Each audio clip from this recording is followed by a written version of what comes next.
Hello everyone, आप सभी का स्वागत है आपके अपने यूट्यूब चैनल वायम के एजुकेशन क्लास पर। फ्रेंड्स, तो हम लोग पढ़ रहे थे अपने चैनल पर यूजीसी नेट के लिए यूनिट फर्स्ट क्लास 6 होने वाली है और पेपर 2 एजुकेशन पढ़ रहे हैं हम लोग। उसमें आज हम पढ़ने वाले हैं फ्रेंड्स दयानंद दर्शन। बाकी दर्शन हम पढ़ चुके हैं, आज हम पढ़ेंगे दयानंद दर्शन। फ्रेंड्स, अब देखिए दयानंद दर्शन क्या है और कैसे, क्या इसमें क्या क्या बातें कही गई हैं, क्या पाठ्यक्रम और शिक्षा से संबंधित क्या क्या चीज़ें दयानंद दर्शन में देखने को मिलेंगी। तो फ्रेंड्स, जल्दी जल्दी कॉन्सेप्ट एकदम हम क्लियर कर लेते हैं। देखिए, PYQs के साथ साथ एक बार कॉन्सेप्ट क्लियर करना अत्यंत आवश्यक है, इसीलिए हमारे चैनल पर एकदम क्लियर कॉन्सेप्ट आपको मिलेगा। जितना जल्दी हो सकेगा उतना। 2 यूनिट हमने एक साथ स्टार्ट की हैं, यूनिट फर्स्ट इस समय और दिन में जो है यूनिट थर्ड आज स्टार्ट की है। फ्रेंड्स, तो देखते हैं दयानंद दर्शन। जल्दी से भाई वीडियो को लाइक कर लीजिए और चैनल को कर लीजिए सब्सक्राइब। फ्रेंड्स, अगर आपको ज़रा सा भी कॉन्सेप्ट क्लियर समझ में आता है तो देखिए जल्दी से करते हैं स्टार्ट। स्वामी दयानंद सरस्वती का देखिए शिक्षा दर्शन किसका है, देखिए ये भी ध्यान रखना है। दयानंद दर्शन ये तो स्वामी दयानंद सरस्वती का ही है, ठीक है। तो शिक्षा दर्शन सत्यार्थ प्रकाश के विशेष संदर्भ पर आधारित है। सत्यार्थ प्रकाश क्या है, ये इनकी पुस्तक है स्वामी दयानंद सरस्वती जी की। तो क्या है, सत्यार्थ प्रकाश के विशेष संदर्भ पर आधारित है। महर्षि दयानंद ने क्या, देखिए 19वीं सदी के अंतिम चरण में इस पुस्तक की रचना की थी। किस पुस्तक की? सत्यार्थ प्रकाश की रचना 19वीं सदी के अंतिम चरण में की थी स्वामी दयानंद सरस्वती जी ने। देखिए, प्राचीन पद्धति के अनुसार शिक्षा पूर्ण होने पर गुरु दक्षिणा का प्रावधान था, परंतु दयानंद ने गुरु दक्षिणा के रूप में देखिए क्या लिया।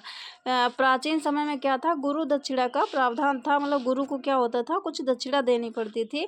परंतु दयानंद ने गुरु दक्षिणा के रूप में देखिए क्या लिया। उससे पहले आपको बता दें कि आप समझ रहे होंगे कि एकदम पूरा हम पढ़ते चलते हैं, ऐसा नहीं। हमने खुद अपने नोट्स से जो है शॉर्ट में ही टाइप किया है, शॉर्ट नोट्स हैं, इसलिए जो है पूरा ही पढ़ना होता है, क्योंकि ये पूरा तो टाइप है नहीं जो उसमें छोड़ते चलें। इसीलिए फ्रेंड्स, सारा जल्दी जल्दी हम देखते हैं और जहाँ पे विशेष फोकस करने की बात होगी वहाँ पे हम ज़्यादा ही कुछ फोकस करते चलेंगे, उस बात को बार बार रिपीट करेंगे ताकि एक ही वीडियो में वो चीज़ 2 बार पढ़ने से बस याद हो जाए।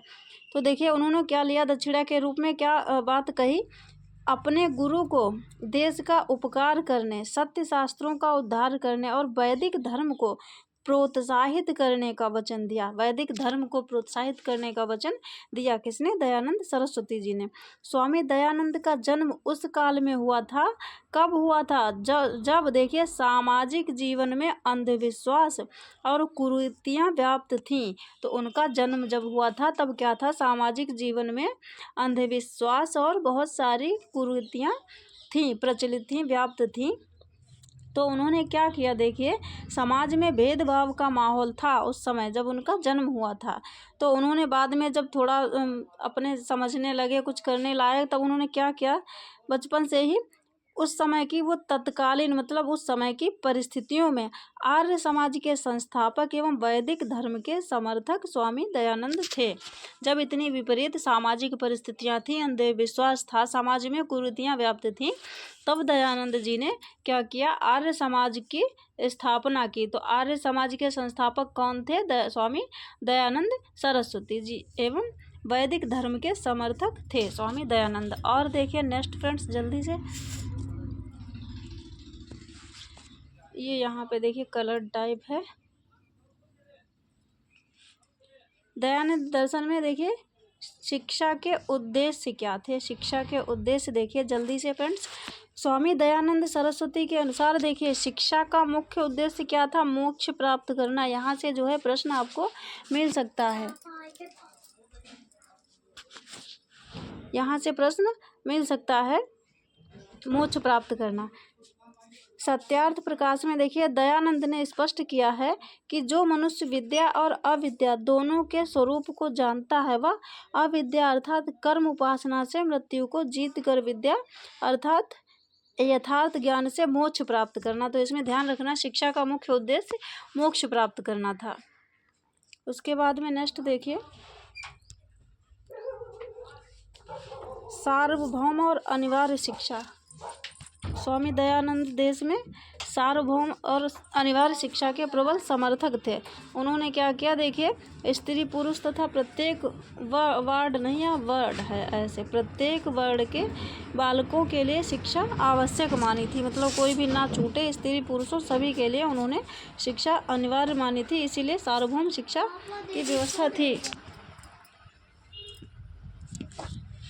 घर में शिक्षा, घर में कौन सी शिक्षा की व्यवस्था करी थी स्वामी दयानंद जी ने, देखिए, जब लड़का लड़की 5 वर्ष के हो जाएं तब उन्हें क्या करना, देखिए, देवनागरी अक्षरों का अभ्यास करवाया जाए। बालकों को ऐसे उपदेश दिए जाएं जिनसे उनका भूत प्रेत आदि मिथ्या बातों पर विश्वास ना रहे, तो ये उपदेश देने चाहिए। और माता पिता द्वारा 5 वर्ष तक घर पर ही शिक्षा दी जानी चाहिए। ये घर पर शिक्षा की व्यवस्था थी दयानंद दर्शन में, स्वामी दयानंद के अनुसार। उसके बाद में नेक्स्ट, माता पिता द्वारा दी गई, माता पिता द्वारा दी गई शिक्षा से बालकों में क्या होता था, बालकों को भावनात्मक संतोष प्राप्त होता है। दयानंद ने 9वें वर्ष के प्रारंभ में क्या, उपनयन संस्कार के पश्चात बालक बालिकाओं को आचार्य कुल में शिक्षा हेतु भेजे जाने का विधान किया। उपनयन संस्कार होता है जो शिक्षा प्रारंभ करने से पहले जो संस्कार होता है, वही उपनयन संस्कार के पश्चात बालक बालिकाओं को आचार्य कुल में शिक्षा देने हेतु भेजे जाने का विधान किया। उसके बाद में देखिए, पुरस्कार और दंड की क्या व्यवस्था थी दयानंद दर्शन में। जो माता पिता अध्ययन करने हेतु संतानों को लाड़ प्यार नहीं करते हैं किंतु ताड़ना ही करते रहते हैं, उनके अनुसार, देखिए, दयानंद के अनुसार, वैसे ये नहीं है, दयानंद दर्शन के अनुसार ये बात है, उन्हीं की संतान सभ्य और शिष्ट एवं प्रकांड विद्वान बनते हैं। अधिक लाड़ प्यार से बालक दोष युक्त हो जाता है, जबकि ताड़ना अर्थात दंड देने से गुण बढ़ता है, ऐसा है दयानंद दर्शन का मानना है। उसके बाद में नेक्स्ट देखिए,